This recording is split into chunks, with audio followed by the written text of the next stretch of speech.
అధ్యాయం 4. అది ప్రేమ చూడగానే కలిగేది కాదా? వెన్ షియావ్యూన్ కమ్యూనికేషన్ అరే వద్దకు తిరిగి వచ్చింది. ఉపయోగించి చెత్త కుప్ప నుండి సేకరించిన అన్ని విరిగిన భాగాలను అతను అసెంబుల్ చేసి, సరిచేసి, ఒక రాత్రంతా శ్రమించి, చివరికి అసలు కమ్యూనికేషన్ అరేలోని విరిగిపోయిన అన్ని ఇన్స్టాలేషన్లను మార్చాడు. ఆ క్షణంలో ఆకాశం ప్రకాశవంతంగా ఉంది. అయినప్పటికీ చెత్తగ్రహం ఇప్పటికీ బూడిద పొగమంచుతో కప్పబడి ఉంది. జెడ్ కమ్యూనికేషన్ అరే రీబూట్ అయింది. పాత వెంటిలేటర్ లాగా అది ఎప్పుడైనా కనెక్షన్ కోల్పోతుందేమో అనిపించింది. వెన్ షియావ్యూన్ ముక్కు నుండి ఒక చుక్క రక్తం కారింది. అతని చర్మం దీర్ఘకాలం పాటు రేడియేషన్కు గురైందిప్పటికే దానికి దీర్ఘకాలం పాటు రేడియేషన్కు గురికావడం వల్ల అది పెచ్చులుడిపోవడం ప్రారంభమైంది. తర్వాత అది పూత పట్టడం ప్రారంభమవుతుంది. వెన్ షియావ్యూన్ ముఖంలో ఎలాంటి భావం లేకుండా తన ముక్కుపై నుండి రక్తాన్ని భావరహితంగా తుడుచుకుని తన యుద్ధనౌక యొక్క ఫ్రీక్వెన్సీ సిగ్నల్ను నమోదు చేస్తూ కమ్యూనికేషన్ అరేను సర్దుబాటు చేయడం కొనసాగించాడు. యుద్ధంలో అతని ఏఐ పూర్తిగా దెబ్బతింది. అందువల్ల అతను కమ్యూనికేషన్ పరికరాన్ని ఉపయోగించి మాత్రమే ఫ్రీక్వెన్సీలోకి ప్రవేశించగలడు. ఎలక్ట్రానిక్ స్టాటిక్ శబ్దం చెవులు బద్దలయ్యేంతగా ఉంది. వెన్ షియావోయున్ ఓపికగా వేచి ఉన్నాడు. అతని అందమైన ముఖం ప్రశాంతంగా, నిబ్బరంగానే ఉంది. చివరికి 12 లేదా అంతకంటే ఎక్కువ నిమిషాల తర్వాత అతనికి ఒక జవాబు వచ్చింది. ప్రత్యేకంగా అమర్చిన దాని నుండి ఒక సుపరిచితమైన స్వరం ప్రసారమైంది. కమ్యూనికేషన్ రిసీవర్ నుండి ఒక సుపరిచితమైన స్వరం వినిపించింది. ఆ స్వరంలో అలసట తొణికిసలాడుతోంది. మేము మీ సిగ్నల్లో కొంత భాగాన్ని స్వీకరించాము. శోధన మరియు రెస్క్యూ బృందం ఈ సిగ్నల్ను విశ్లేషించి మీ ఖచ్చితమైన స్థానాన్ని గుర్తిస్తుంది. తదుపరిసారి మీరు సమీపంలోని గస్తీ నౌకను సంప్రదించమని నేను సూచిస్తున్నాను. మా యుద్ధనౌక.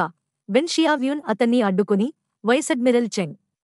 మరోవైపు అది అకస్మాత్తుగా క్షణంపాటు నిశ్శబ్దమైంది. ఆపై అలసటంతా మాయమై ఆ స్వరం ఉత్సాహంగా అరిచింది. బాస్! వైస్ అడ్మిరల్ చెంగ్ జిన్షియే చాలా భావోద్వేగానికి లోనయ్యాడు. బాస్! ఇది నిజంగా మీరేనా? మీరు ప్రస్తుతం ఎక్కడ ఉన్నారు? మీ సిగ్నల్ చాలా బలహీనంగా ఉంది. ఒక్క క్షణం ఆగండి, నేను కనెక్షన్ను వెంటనే బలపరుస్తాను. కమ్యూనికేషన్ కనెక్షన్ పెరిగింది. ఈ మసక సంకేతం చివరకు స్థిరపడింది. వెన్ షియావ్యూన్ మాట వృధా చేయలేదు. తన ప్రదేశం చెప్పిన తర్వాత అతను చెత్తగ్రహం B324 యొక్క కోఆర్డినేట్లను నివేదించాడు. అంతర్గెలాక్టిక్ పోర్టులో B324 ప్రదేశం యొక్క రికార్డులు ఉన్నాయి. మీరు అంతర్గెలాక్సీ పోర్టు నుండి ఒక పాత ప్రయాణ మార్గాన్ని కనుగొనవచ్చు. త్వరగా B324 యొక్క స్థానాన్ని వెంటనే ధృవీకరించి ఒక కొత్త నావిగేషన్ మార్గాన్ని సెట్ చేయండి. చెంగ్ జిన్షియే ఆతృతగా ఆ పనిని అప్పగించాడు. క్రిందికి అతను మళ్లీ తిరిగి వచ్చినప్పుడు చెంగ్ జిన్షి గొంతుతో అణచివేయబడింది భావోద్వేగంతో. బాస్! నేను నమ్మలేకపోతున్నాను. ఇది నిజంగా మీరే. మీరు ఎలా ఉన్నారు? ఇప్పుడు మీరు ఎలా ఉన్నారు? మీకు గాయాలయ్యాయా? తీవ్రంగా ఉందా? మీ సంఘటన తర్వాత మేము నిన్ను వెతకడం ఎప్పుడూ ఆపలేదు. సైన్యం కూడా ఈ మొత్తం సమయం ఈ వార్తను అణచివేస్తూనే ఉంది. అయితే నువ్వు ఇది ఎక్కువ కాలం దాచిపెట్టలేమని కూడా మీరు తెలుసుకోవాలి. ఈ అన్యగ్రహ కీటకాలతో జరుగుతున్న యుద్ధంలో అన్యగ్రహ కీటకాల సామ్రాజ్య మహారాణి యొక్క భౌతిక రూపం వల్ల రాజధాని గ్రహం మరియు దాదాపు ఇంపీరియల్ సామ్రాజ్యం మొత్తం ఈ సైనిక ప్రచారానికి సమీపంగా దృష్టి సారిస్తూ ఉంది. అడ్మిరల్ వెన్ షియావోయున్ మరియు అన్యజీవి కీటక సామ్రాజ్య మహారాణి కలిసి మరణించారనే వార్తను నిజంగా దాచడం సాధ్యం కాలేదు. సామ్రాజ్యంలోని పౌరులందరూ వెన్ షియావ్యూన్ కోసం ప్రార్థన చేస్తున్నారు. అడ్మిరల్ ఆధ్వర్యంలోని 3వ లెజియన్లోని ప్రతి ఒక్కరితో సహా ఇంటర్నెట్లో అందరూ ప్రార్థనలు చేస్తున్నారు. ప్రతి ఒక్కరికీ చనిపోలేదు అనే భావన ఉండేది. మనం ఒక మృతదేహాన్ని చూసే వరకు అనే వైఖరితో ఉన్నారు. అవశేషాలను కనుగొనలేకపోయారు. వెన్ షియావ్యూన్ యొక్క మెకాను చూసి అడ్మిరల్ ఇంకా బతికే ఉన్నారని చెప్పుకుంటూ వారు ఓదార్చుకున్నారు. అయితే ఇప్పటికే 8 రోజులు గడిచిపోయాయి. ఆశ మరింత అస్పష్టమవుతోంది. కొన్ని ఇతర దేశాలు కూడా దురుద్దేశ్యంతో ఆ మంటను మరింత రేపి వెన్ కోసం సంతాప ప్రకటనలను పోస్ట్ చేస్తూ ఖగోళ ఇంటర్నెట్లో షియావోయున్ యుద్ధ దేవతను శాపనాలతో ముంచెత్తడం లాగా ఉంది. వెన్ షియావ్యూన్ త్వరగా చనిపోవాలని చెంగ్ జిన్షియే మరియు ఇతరులు కోపంతో దాదాపు చనిపోయారు. ఆన్లైన్లో అందరూ శ్రద్ధాంజలి ఘటిస్తున్నది తననే అయినట్లు కాకుండా వెన్ షియావోయున్ తన సహజమైన ప్రశాంతతను నిలుపుకున్నాడు. అతను పట్టింపు లేకుండా అడిగాడు, అమ్మగారు ఎలా ఉన్నారు? చెంగ్ జిన్షియే అన్నాడు, అమ్మగారు చాలా బాధపడుతున్నారు. గార్డు ప్రసారం చేశాడు. మేడం నుండి ఒక సందేశం పంపారు. మనం నిన్ను కనుగొని ఏమైనా సరే నిన్ను తిరిగి తీసుకురమ్మని అందులో ఉంది. వారికి కేవలం అవశేషాలను మాత్రమే తిరిగి తీసుకురావాల్సి వచ్చినా కూడా అవును అని ఒప్పుకుంటూ వెన్ షియావ్యూన్ అడిగాడు, మీ దగ్గర నావిగేషన్ మార్గం? చెంగ్ జిన్షియే యాదృచ్ఛికంగా అతని అడ్మిరల్ ఆ ప్రశ్న అడిగిన కొన్ని క్షణాలకే అతనికి ఆ పటం అందింది. కొద్దిసేపు ఆగి చెంగ్ జిన్షియేకు అర్థమైంది, బాస్ ఖచ్చితంగా ఈ మొత్తం సమయం అతని పిచ్చి మాటలు వింటున్నారని గ్రహించాడు. బహుశా అతను ఈ నావిగేషన్ మ్యాప్ కోసం ఎదురుచూస్తున్నందువల్ల కావచ్చు. అతను వాటిని ఎంతగానో కోల్పోయినందువల్ల కాదు. చెంగ్ జిన్షియే తొందరగా అన్నాడు, నాకు ఇప్పుడే అర్థమైంది బాస్. నేను కనుగొన్నది ఏమిటంటే కీ అత్యంత సమీప వార్ప్ పాయింట్ ఇప్పటికే మూసివేయబడింది. మనకు మొదట సమీపంలోని స్టాప్కు వార్ప్ చేసి ఆ తర్వాత కీ చేరుకోవడానికి వార్ప్ పాయింట్ను రీస్టార్ట్ చేయాలి అని చెప్పాడు. వెన్ షియావ్యూన్ అడిగాడు, ఎన్ని రోజులు? చెంగ్ జిన్షియే చెప్పాడు, కనీసం 4 రోజులు. వెన్ షియావ్యూన్ చెప్పాడు, సరే, 4 రోజులు అనేది అంత పెద్ద విషయమేమీ కాదు. విశ్వం అపారమైనది. గెలాక్సీల మధ్య దూరం చాలా ఎక్కువ. చేరుకోవడానికి వార్ప్ పాయింట్లు ఉన్న కొన్ని గ్రహాలను చేరుకోవడానికి కూడా అర నెల పట్టేది. 4 రోజులు ఇప్పటికే తక్కువ. వెన్ షియావ్యూన్ యొక్క స్థానాన్ని మరింత ఖచ్చితంగా గుర్తించడానికి చెంగ్ జిన్షియే కనెక్షన్ను తెరిచి ఉంచాడు, బదులుగా దాన్ని కత్తిరించేసింది. వెన్ షియావ్యూన్ ఎస్కేప్ పాడ్కు తిరిగి వచ్చినప్పుడు అతను జువాంగ్ జౌ అయితే దైవిక చిత్రం ఇంకా గోడపైనే ఉంది. వెన్ షియావ్యూన్ ఆ విగ్రహాన్ని ఒకసారి చూశాడు. చెప్పాలంటే ఇది ఆ విగ్రహం నిజంగా జువాంగ్ జౌలాగే కనిపించింది. ఈ ఇద్దరూ తండ్రీ కొడుకులే అని ఎవరూ అనుమానించరు. కొంతమంది అయితే ఇది జువాంగ్ జౌ స్వయంగానే అని కొందరు నమ్మవచ్చు. వెన్ షియావ్యూన్ మరియు అతని యుద్ధదేవుడైన తండ్రి వెన్ టియాన్ కూడా ఒకరినొకరు చాలా పోలి ఉంటారు. అతని తండ్రి యుద్ధంలో మరణించిన కొంతకాలం తర్వాత అతని ముఖం చూసినప్పుడల్లా ఆమెకు ఆపుకోలేని దుఃఖం కలుగుతుంది. ఆ దుఃఖం ఎంత తీవ్రంగా ఉందంటే ఆ సమయంలో అతను దాదాపుగా తన తల్లి ముందు కనిపించడానికి ధైర్యం చేయలేదు. జువాంగ్ జౌ తన దైవిక రూపంలో నిద్రపోతున్నాడు. వెన్ షియావ్యూన్ తిరిగి వచ్చినట్లు గ్రహించి అతను మేల్కొన్నాడు. అతను కళ్ళు తెరిచిన వెంటనే వెన్ షియావ్యూన్ తన దైవిక ప్రతిరూపాన్ని చూస్తూ ఉండటాన్ని అతను చూశాడు. జువాంగ్ జౌ కొంత ఉత్సాహపడ్డాడు. అతను నన్ను పూజ చేయబోతున్నాడా? నన్ను పూజించు. నేను నిన్ను ధనవంతుడిని చేయగలను. జువాంగ్ జౌ అమితమైన ఆసక్తితో ఎదురుచూస్తుండగా వెన్ షియావ్యూన్ గెలాక్టిక్ ప్రజలు సంతాపం వ్యక్తం చేయడానికి ఉపయోగించే ఒక సాంప్రదాయక సంజ్ఞను చేసింది. మునిసిపల్ అధికారులు. ఆ తర్వాత అతను తాత్కాలిక మంచం మీద పడుకుని రాయడం ప్రారంభించాడు. జువాంగ్ జౌ అనుచరుడిని సంపాదించడం ఎందుకు ఇంత కష్టం? అతను తల వంచి వేలాడుతున్న ఆ చిన్న గుండ్రని బంతిని చూశాడు. అతని మెడపై ఈ చిన్న గుండ్రని గాజు కణంలాంటి బంతి చిన్నదిగా కనిపించినా దాని లోపల అపారమైన స్థలం ఉండేది. ఇది ఒక విశ్వాస సేకరణ పరికరం. శిక్షణ కాలంలో ఒక ఇంటర్న్ సంపద దేవుడు సరైన దేవుడిగా మారడానికి విశ్వాస సేకరణ పరికరాన్ని నింపవలసి ఉంది. అయితే ప్రస్తుతం అతని విశ్వాస సేకరణ పరికరం ఎంత ఖాళీగా ఉందంటే ఒక్క దుమ్ము కణమైనా లేదు. వెన్ షియావ్యూన్ అకస్మాత్తుగా తల ఎత్తి నేరుగా దైవిక ప్రతిమను చూశాడు. అది అతని అపోహనా? అతనికి ఒక జంట కళ్ళు తనను శ్రద్ధగా చూస్తున్నాయని అస్పష్టంగా అనిపించింది. వెన్ షియావ్యూన్ కొంతసేపు దివ్య చిత్రాన్ని పరిశీలించాడు. ఏమీ కనుగొనలేకపోయే ప్రాబ్లమూ కనిపించకపోవడంతో అతను నెమ్మదిగా తన చూపును వెనక్కి తీసుకుని నోట్స్ రాసుకోవడం కొనసాగించాడు. చెత్త గ్రహంపై బలవంతంగా ల్యాండింగ్. 9వ రోజు. కమ్యూనికేషన్ అరే ఇప్పటికే సరిచేయబడింది.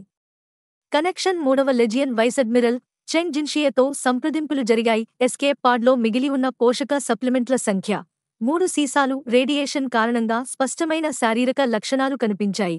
జువాంగ్ జౌ చెత్తగ్రహం B324 చెత్తగ్రహం B324పై ఇతర స్థానికులు ఉనికి సాధ్యత అత్యంత తక్కువ. సందేహాస్పదమైన విషయం, జువాంగ్ జౌ రేడియేషన్కు గురికాడు. మూలాలు, శక్తి, వ్యక్తిత్వం అమాయకమైన మరియు తెలివితక్కువ. ప్రమాదం స్థాయి అత్యంత తక్కువ. వెన్ షియావ్యూన్ ఆ యువకుడి ఉచ్చారణ ప్రకారం జువాంగ్ జౌ అని గెలాక్టిక్ లిపిలో వ్రాసాడు. రికార్డింగ్ పూర్తి చేసి వెన్ షియావ్యూన్ జర్నల్ను పక్కన పెట్టబోతుండగా అకస్మాత్తుగా అతనికి మరో విషయం గుర్తొచ్చింది. ఈ చిన్న స్నేహితుడు భవిష్యత్తులో B324 నుండి వెళ్ళిపోతే అతను చాలా సమస్యలను ఆకర్షిస్తాడు. ప్రజలకు అతని శరీరం రేడియేషన్తో ప్రభావితం కాలేదని తెలిస్తే చాలా సమస్యలు వస్తాయని అతనికి అకస్మాత్తుగా అనిపించింది. ఒక్క క్షణం సంకోచించిన తర్వాత వెన్ షియావ్యూన్ మళ్లీ ఆ జర్నల్ను తెరిచి జాంగ్ జౌ ప్రభావితం కాలేదు అనే పదాలపై పూర్తిగా కప్పివేసింది. రేడియేషన్ వల్ల ప్రభావితం అనే పదాలను పూర్తిగా కప్పివేసింది. రికార్డింగ్ పూర్తి చేసిన వెన్ షియావ్యూన్ రాత్రంతా నిద్రపోకుండా పడుకుంది. విశ్రాంతి తీసుకోవడానికి పడుకున్నాడు.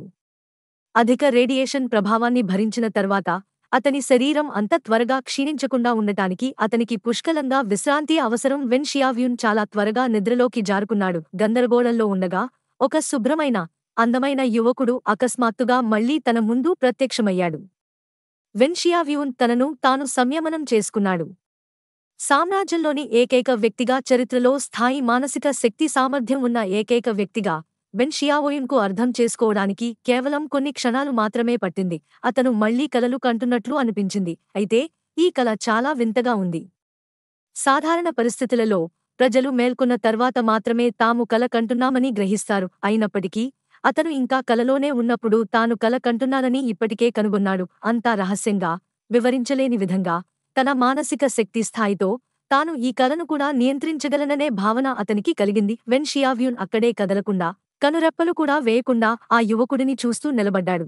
ఆ వ్యక్తికి సరిగ్గా ఏమీ కావాలో తెలుసుకోవాలనే కోరికతో చేయాలని ప్లాన్ చేస్తున్నాడో చూడాలని జువాంగ్ జో అతనిని పిలిచాడు. వెన్ షియావ్యూన్, అతని గొంతు విసుగ్గా, బాధగా ఉంది. అతను వెన్ షియావ్యూన్ తనకు నేర్పిన ఉచ్చారణను ఉపయోగించాడు. అతను చాలా స్పష్టంగా పలికిన మాటలు కూడా ఇవే. వెన్ షియావ్యూన్ మౌనంగా అతని వైపు చూశాడు. జువాంగ్ జో తడబడుతూ, నువ్వు కూర్చో అన్నాడు. వెన్ షియావ్యూన్ చాలా పొడవుగా ఉన్నాడు. జువాంగ్ జో తన తల ఎత్తవలసి వచ్చిందతని కళ్లలోకి చూడటానికి తల ఎత్తవలసి వచ్చింది. వెన్ షియావ్యూన్ మౌనంగా కూర్చున్నాడు. జువాంగ్ జోకు ఇంకా గెలాక్టిక్ భాష అలవాటు కాలేదు.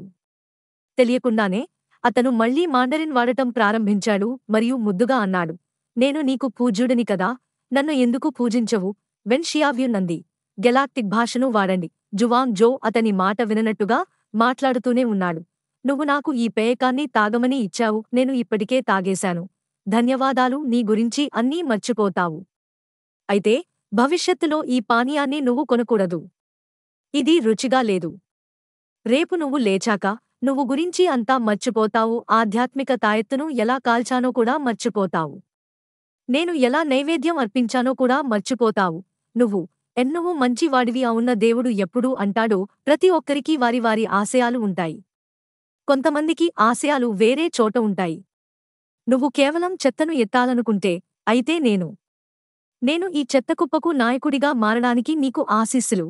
ఇక్కడ చాలా చెత్త ఉంది. నువ్వు ఈ సౌకర్యానికి నాయకుడివి అయితే నువ్వు కూడా ధనవంతుడివవ్వొచ్చు. సరే, నువ్వు వెళ్ళి పడుకో అని చెప్పి జువాంగ్ జో వెన్ షియావ్యూన్ భుజంపై తట్టాడు. అతని అరచేయి ఎంత మృదువుగా ఉందంటే వెన్ షియావోయున్కు అస్సలు ఏమాత్రం బలప్రయోగం జరిగినట్లు అనిపించలేదు.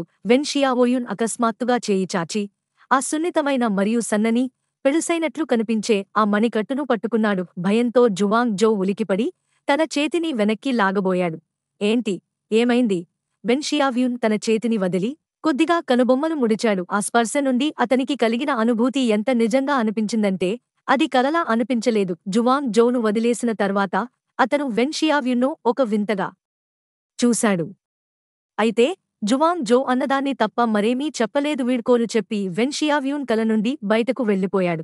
అతను కేవలం వెన్ షియావ్యూన్కు తాను గతంలో ఏమి చేశాడో మరచిపోయేలా చేస్తూ, అదే సమయంలో వెన్ షియావ్యూన్ త్వరలో తనను పూజించడం ప్రారంభించేలా అతనికి ఒక మానసిక సూచన కూడా ఇచ్చాడు. వెన్ షియావ్యూన్ తన దైవిక సంపద దేవుని ప్రతిమను తన ఇంట్లోకి ఆహ్వానించి పూజించడం కూడా ప్రారంభించగలడు. ఏదేమైనా వెన్ షియావ్యూన్ నిద్రలేచిన తర్వాత తన కలలోని విషయాన్ని పూర్తిగా మర్చిపోతాడు. అదే సమయంలో జువాంగ్ జో వదిలివెళ్లిన మానసిక సూచన ప్రభావం చూపేది. మరచిపోవాల్సినది మరచిపోవడమే జరుగుతుంది. అతనికి తన కలలో జువాంగ్ జోను చూసినట్లు గుర్తుంచుకోవడం అతనికి అసాధ్యం. అయితే జువాంగ్ జోకు తెలియని విషయం ఏమిటంటే వెన్ షియావ్యూన్ సాధారణ వ్యక్తి కాదు. అతను అత్యంత ఉన్నతమైన మానసిక శక్తిని కలిగి ఉన్న అతను ఈ రకమైన మానసిక సూచనకు అస్సలు ప్రభావితం కాడు. జువాంగ్ జో యొక్క ఈసారి కల అతను వెన్ షియావ్యూన్కు కలిగించిన మొదటి కల మాదిరిగానే విఫలమవ్వడం ఖాయం. జువాంగ్ జో బయటకు వెళ్లడంతో వెన్ షియావ్యూన్ వెంటనే తన కల నుండి మేల్కొన్నాడు. వెన్ షియావ్యూన్ తన చుట్టూ ఉన్న పరిసరాలను చూశాడు. అతను ఇంకా ఎస్కేప్ పాడ్ లోపలే ఉన్నాడు. జువాంగ్ జో దగ్గరలో ఎక్కడా కనిపించలేదు. నిజంగానే అది మరొక కల మాత్రమే. వెన్ షియావ్యూన్ తన పెదవులను బిగించి సమయం చూశాడు. అతను 4 గంటలు నిద్రపోయాడు. లేచి ఎస్కేప్ పాడ్ నుండి బయటకు వచ్చి అతను కమ్యూనికేషన్ అరే వద్దకు తిరిగి వెళ్లాడు. వెన్ షియావోయున్ యొక్క స్థానాన్ని నిరంతరం గుర్తించడానికి 3వ లెజియన్ యొక్క యుద్ధనౌక వైవన్కు సంకేతం ఎప్పుడూ విచ్ఛిన్నం చేయబడలేదు. వెన్ షియావ్యున్ తిరిగి వచ్చిన శబ్దాన్ని విని చెంగ్ జిన్షియే వెంటనే నోరు తెరిచి ఇలా అడిగాడు. బాస్, మీరు విశ్రాంతి తీసుకున్నది ఎలా ఉంది? మీరు బ్రతికే ఉన్నారన్న వార్తను నేను ఇప్పటికే మేడం B324 సిగ్నల్ అంత బలహీనంగా లేకపోతే నేను మీ ఫ్రీక్వెన్సీని నేరుగా మేడంకు ప్రసారం చేసేవాడిని. ఆమె చాలా మీ ఆరోగ్యం గురించి వెన్ షియావ్యున్ నిర్లిప్తంగా అంది. అది అంత చెడ్డది కాదు. కేవలం రేడియేషన్ వల్ల కొన్ని దుష్ప్రభావాలు మాత్రమే. ఇది విన్న చెంగ్ జిన్షియే మరింత ఆందోళనకు గురయ్యాడు. శరీరంపై రేడియేషన్ యొక్క దుష్ప్రభావాలు ఏమాత్రం చిన్న విషయం కాదు. అతను ఇంకా ఏదో అడగాలనుకుంటుండగా వెన్ షియావ్యున్ మాటలు విన్నాడు. అడిగాడు, ఏ పరిస్థితిలో ఒక వ్యక్తిని ఇప్పుడే కలిసిన తర్వాత వరుసగా 2 రాత్రులు ఒకే వ్యక్తి గురించి కలలు కంటారు?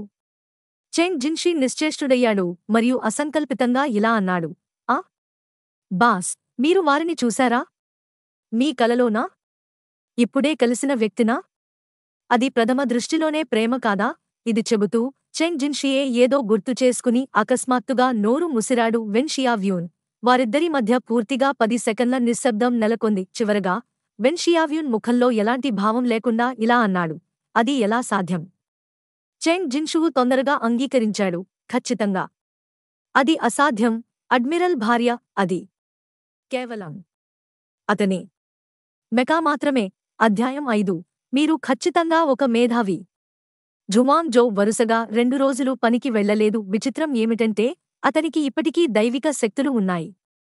అయినప్పటికింతని దైవిక శక్తులు బలహీనంగా ఉన్నప్పటికీ అతను ఇంకా గొప్ప దేవుడు తన సంపద దేవుడి పదవిని రద్దు చేయలేదని అనుభూతి చెందగలడు. తూర్పు ప్రాంతంలో నిజంగా సంపద దేవతల కొరత ఉన్నట్లే.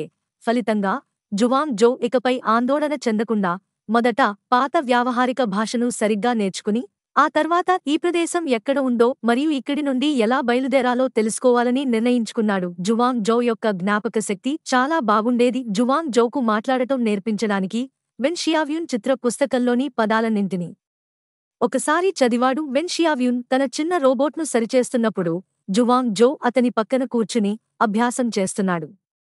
అతనికి తెలియని పదాలు ఎదురైనప్పుడల్లా అతను వెన్ షియావ్యున్ను నేరుగా అడిగేవాడు. చిత్రంలోని అన్ని పదాలతో పరిచయం పెంచుకున్న తర్వాత పుస్తకంలోని పదాలన్నింటినీ తెలుసుకున్న తర్వాత జువాంగ్ జౌ వెన్ షియావ్యున్ ఇంకా ఆ చిన్న రోబోట్ను బాగుచేస్తున్నాడని కనుగొన్నాడు. ఈ చిన్న రోబోట్ వెన్ షియావోయున్ ఈ మొత్తం సమయం చెత్తను ఎత్తుతూ తనను అనుసరిస్తూ వచ్చిన అదే పాతబడిన ఆండ్రాయిడ్ జూ ఝౌ నిన్నటి నుంచి ఈ చిన్న రోబోట్ పట్ల ఆసక్తిగా ఉన్నాడు.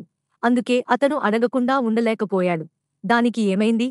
వెన్ షియావ్యున్ అతని వైపు ఒకసారి చూసి సాధారణంగా ఇలా అన్నాడు, అది పగిలిపోయింది. అతను ఒంటరిగా వెన్ షియావ్యున్ అంత వేగంగా మాత్రమే పని చేయగలడు. చాలా అయితే కమ్యూనికేషన్ అరేని బాగుచేయడానికి అవసరమైన భాగాలు అక్కడ లేవు మరియు అక్కడ చాలా చెత్త కుప్పలు కూడా ఉన్నాయి. అందుకే అతను అతనితో పాటు ఉపయోగపడే భాగాల కోసం స్కాన్ చేయడానికి ఒక పాత సామాగ్రితో కూడిన రోబోట్ను అసెంబుల్ చేయవలసి వచ్చింది. అయితే ఈ రోబోట్ పూర్తిగా చెత్తతోనే తయారు చేయబడింది. సహజంగానే అది ఎక్కువ కాలం మన్నలేదు. జువాంగ్ జౌ చిత్ర పుస్తకాన్ని కిందపెట్టి తన తలని ముందుకు చాపాడు. అతని వైపు వంగి, పగిలిపోయిందా? ఎక్కడ పగిలింది? నేను దాన్ని బాగుచేయడంలో నీకు సహాయం చేయగలను అన్నాడు. వెన్ షియావ్యున్ కనుబొమ్మ ఎగరేసి, నీకు ఎలా చేయాలో తెలుసా అని అడిగాడు. నేను దీన్ని ముందే నేర్చుకున్నాను. అతనులో ప్రత్యేక డిగ్రీలు పొందాలని చెప్పాలనుకున్నాడు. ఎలక్ట్రానిక్స్, మైక్రోచిప్ డిజైన్, ప్రోగ్రామింగ్ మొదలైన వాటిలో ప్రత్యేక డిగ్రీలు పొందాలని చెప్పాలనుకున్నాడు. కాని ఈ విషయాలన్నీ పాత యాసలో ఎలా చెప్పాలో అతనికి తెలియలేదు. అందువల్ల అతను తన మిగిలిన మాటలను మింగుకోవలసి వచ్చింది. ఆ పరమేశ్వరుడు ఇంతకుముందు చెప్పినట్లుగా తూర్పు ప్రాంత సంపద దేవతలకు నేను అది చేయలేను అనే మాటలు కూడా పలకడానికి అనుమతి లేదు. ఈ విషయం జువాంగ్ జౌకు ముందే తెలుసని విని వెన్ షియావో కొంత ఆశ్చర్యపోయాడు. అతను తెలియకుండానే జువాంగ్ జౌకు ఒక రెండవసారి చూసినప్పుడు ఒక చిన్న రోబోట్ను నిర్మించే సూత్రం దాదాపుగా ఒక మెకా. అయితే అసలు ప్రక్రియ చాలా కష్టమైనది. వెన్ షియావ్యున్ స్వయంగా ఒక మంచి రోబోట్ను కూడా నిర్మించలేకపోయాడు. లేకపోతే అతని దగ్గర ఈ చిన్న చెత్త ముక్క ఉండేది కాదు. వెన్ షియావ్ ఆ చిన్న రోబోట్ తలని జువాంగ్ జౌ చేతుల్లోకి నెట్టాడు అని సాధారణంగా అన్నాడు. నీకు ఇది ముందే తెలుసు కాబట్టి దాని పవర్ సోర్స్ వైర్లను సరిగ్గా అమర్చు. జుయాంగ్ జౌ వైర్ల గురించి వినగానే ఆ చిన్న రోబోట్లోని వైర్లను తానే సరిచేయాలని వెన్ షియావ్యున్ కోరుకుంటున్నారని అర్థం చేసుకున్నాడు. నేను చేయగలను. అతను తనపై చాలా ఆత్మవిశ్వాసంతో ఉన్నాడు. జువాంగ్ జో పనిముట్లను ఉపయోగించి రోబోట్ తలని తెరిచాడు. అతను ఆ రోబోట్ నిజంగా చాలా పాతబడిపోయిందని అతను కనుగొన్నాడు. దానిలోని అన్ని భాగాలు తుప్పుపట్టి ఉన్నాయి. ప్రతిచర్యగా జువాంగ్ జో తన దైవిక శక్తిని ఉపయోగించి తుప్పును శుభ్రం చేసిన తర్వాత అతను లోపల ఒక గుండ్రని వస్తువును కనుగొన్నాడు. రోబోట్ మెదడులో ఒక గుండ్రని వస్తువు ఉంది. కొద్దిగా ఆశ్చర్యపోయి అతను దానిని బయటకు తీసి చూశాడు. ఇది ఏమిటి?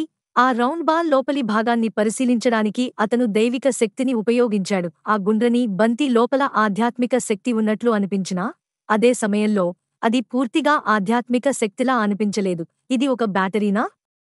వెన్ షియావ్యూన్ తల ఎత్తి చూశాడు.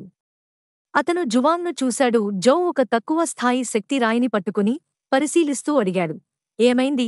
జువాంగ్ జో కొంచెం ఇబ్బందిగా ఫీల్ అయ్యాడు. అతను తొందరగా తన దైవిక శక్తిని వెనక్కి తీసుకుని ఆ బ్యాటరీని తిరిగి లోపల పెట్టాడు. ఏమీ లేదు. అయినప్పటికీ లోపల అతనికి మరింత వింతగా అనిపించింది. గతంలో అతను విడదీసిన రోబోట్లలా ఇది ఎందుకు లేదు?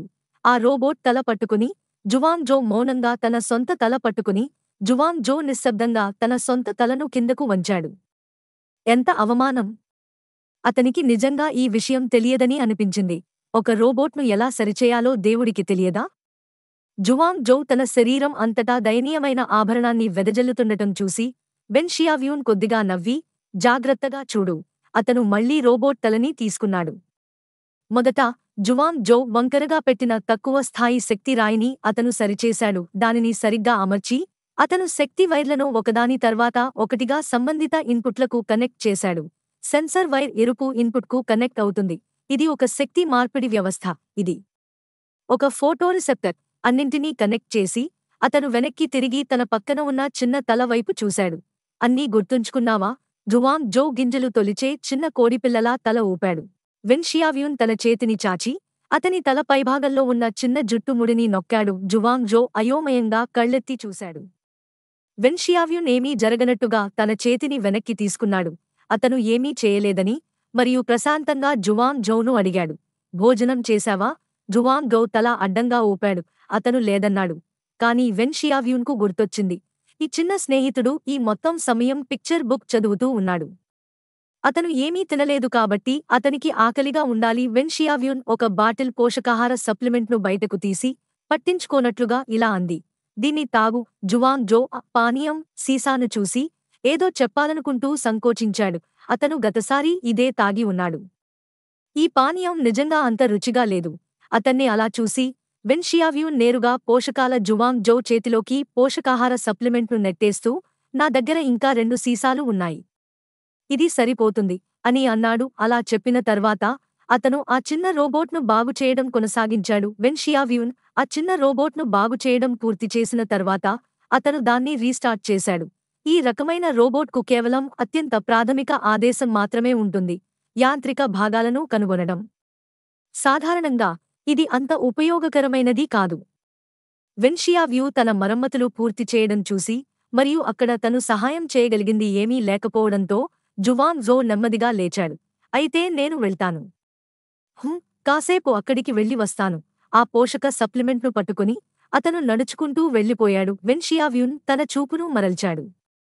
రీబూట్ చేసిన చిన్న రోబోట్ను పెట్టిమళ్లీ భూమిపై పెట్టి తూర్పు వైపు ఉన్న చెత్త కొండలో తుంగవేయమని ఆ చిన్న రోబోట్కు ఆదేశించడానికి సిద్ధమయ్యాడు. అయితే అతను ఆ చిన్న రోబోట్ను నేలమీద పెట్టిన వెంటనే అతను ఆ చిన్న రోబోట్ తన 4 అవయవాలను నెమ్మదిగా చాచడం, ఆపై నెమ్మదిగా తలను పైకి లేపి తన యాంత్రిక నీలి కళ్లతో అతన్ని స్కాన్ చేసింది. వెన్ షియావోయున్ నడవడం ఆపాడు. ఇది అతని అపోహనా?